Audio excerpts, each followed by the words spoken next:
You want to know how quickly a life can unravel. Step away from the gate, Sarah. That's all it took, just 3 words and a tilt of the chin from Chief Rodriguez. And suddenly Sarah Mitchell, who'd been minding her own business, was being yanked backward, her ID badge ripped from her neck like she'd stolen it. "You think you belong here?" Rodriguez barked loud enough for everybody in earshot to turn and watch his sunglasses flashing in the Missouri sun. But it wasn't the heat making Sarah's cheeks burn, not even close. It was the humiliation, the hush that fell over the entry lane, the way folks looked at her like she'd wandered somewhere she had no right to be.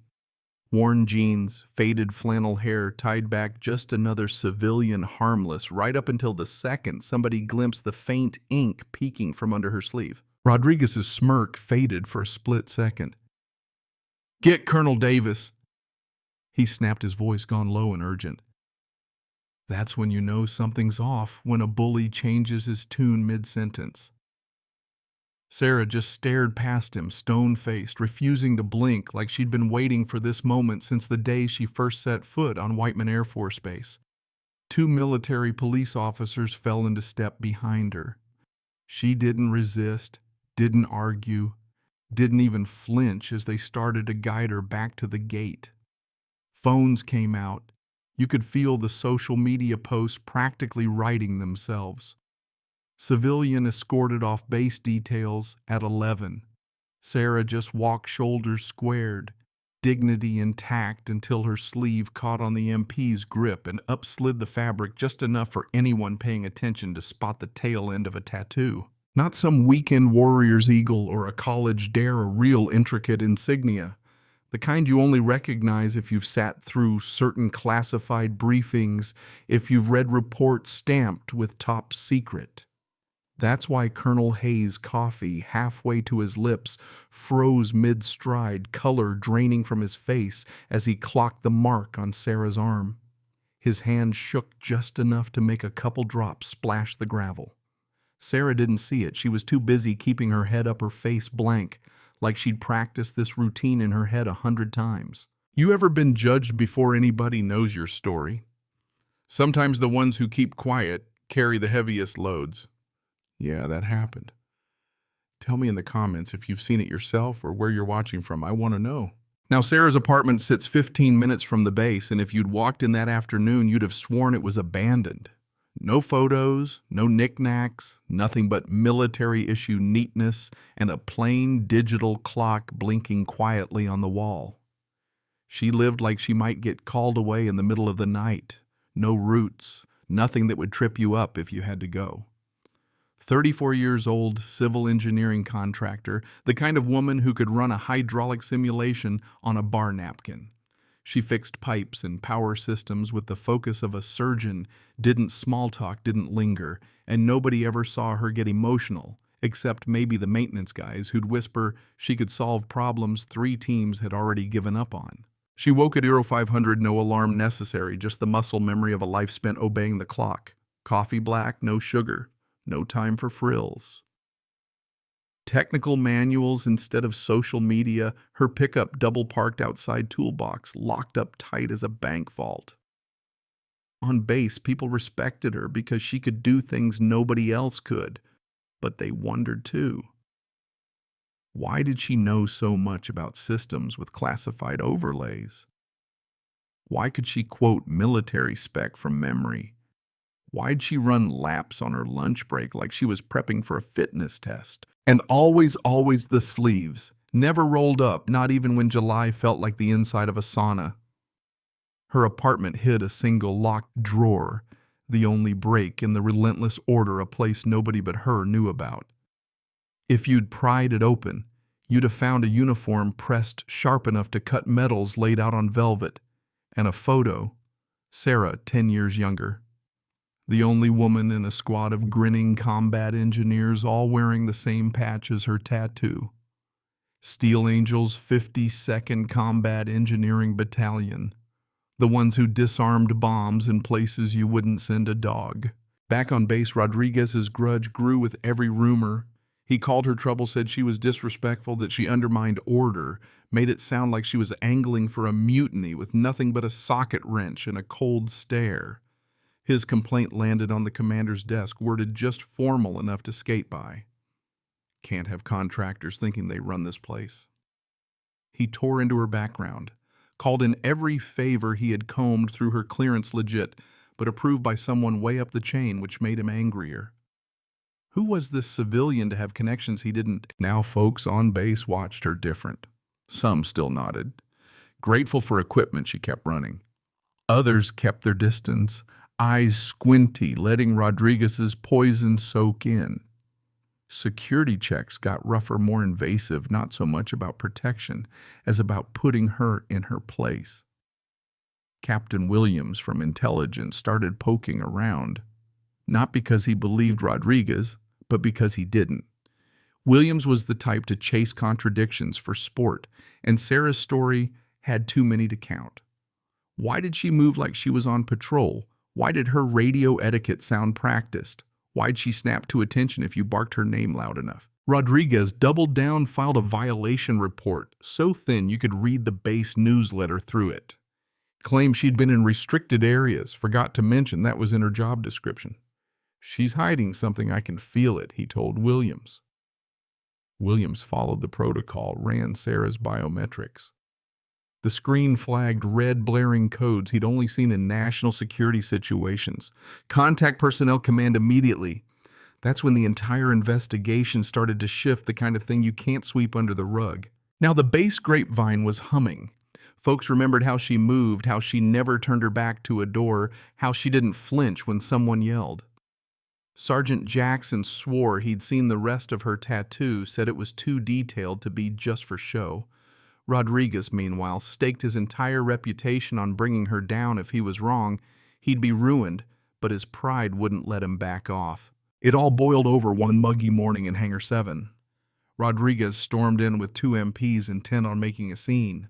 "We know you're hiding something," he said, voice bouncing off the sheet metal loud enough for half the mechanics to drop their tools. "Time to come clean about your real agenda." People clustered around, some on Sarah's side, some watching for fireworks. Sarah didn't flinch, didn't rise to his bait, just stood there, hands at her sides, tool bag on the ground, the picture of self-control. "You think you can waltz into our house and disrespect our uniform?" Rodriguez barked, spitting each word out like it tasted bad. He didn't see the irony, how she was the one showing restraint while he put on a circus act. The tension in the air felt electric, the kind of quiet that happens before a thunderstorm breaks. That's when Captain Williams strode in, military straight tablet in hand. He didn't waste time. "Ma'am, I need you to roll up your sleeves." Sarah scanned the faces, saw every mechanic, every pilot, every officer watching. She moved slow, deliberate, revealing first her left arm, a patch, 52nd, engineers tattooed with the precision of someone who'd earned it. Then her right arm, names, dates, coordinates. Afghanistan. At the bottom in small script, bronze star, Purple Heart. Williams' face went pale as he scrolled through his files.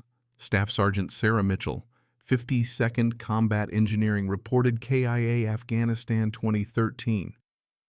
The words echoed in the hangar, sucking all the sound out of the room.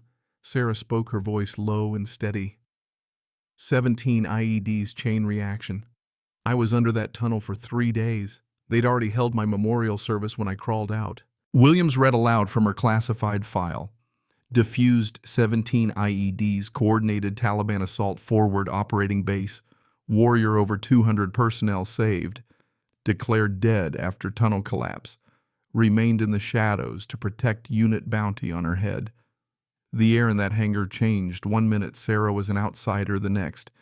She was the ghost story whispered about in intelligence circles, the woman who died so her team could live. Rodriguez's mouth hung open. Disbelief sliding into horror, horror into shame. Every accusation he'd thrown now boomeranged back at him. Sarah said, "You want to know what I'm hiding? I died for this country, and I keep my word, even when people like you make me remember why I stayed dead." Her words hit harder than any fist. Colonel Hayes arrived, eyes wide with realization, and issued a single clear order. "All harassment of Ms. Mitchell stops now. Anyone who doesn't like it answers to me." Hayes wanted to set things right, even talked about medals and a parade. Sarah shook her head. I gave my word to stay dead. Dead soldiers don't need parades. That was that. Rodriguez got yanked off security duty and shuffled to a desk so far from the action, even his badge felt embarrassed. His reign of pettiness ended not with a bang, but a whimper. Sarah stayed on, kept her routine, no headlines, no speeches, just the satisfaction of fixing things and leaving places better than she found them. A quiet change swept the base. Maintenance teams watched her back. Officers nodded as she passed. Word spread she was more than a contractor. She was the reason some of them made it home.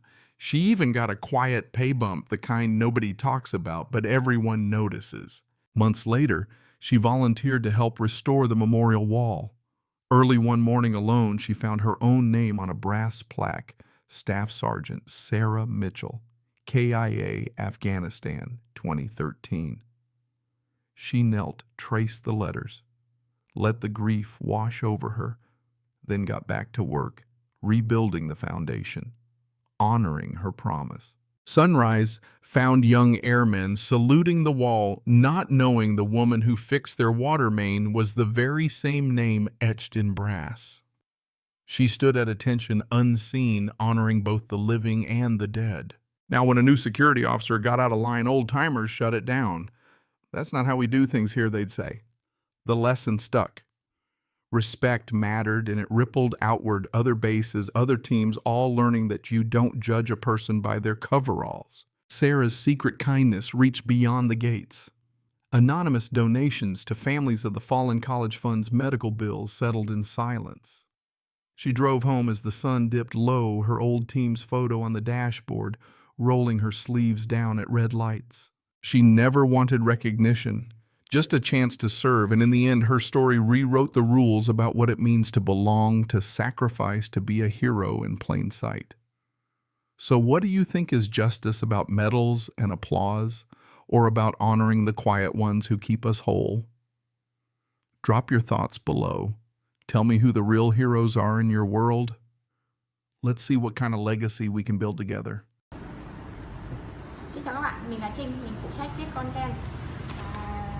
Trên đây là những công việc của mình, là mình lên mạng xã hội tìm hiểu những video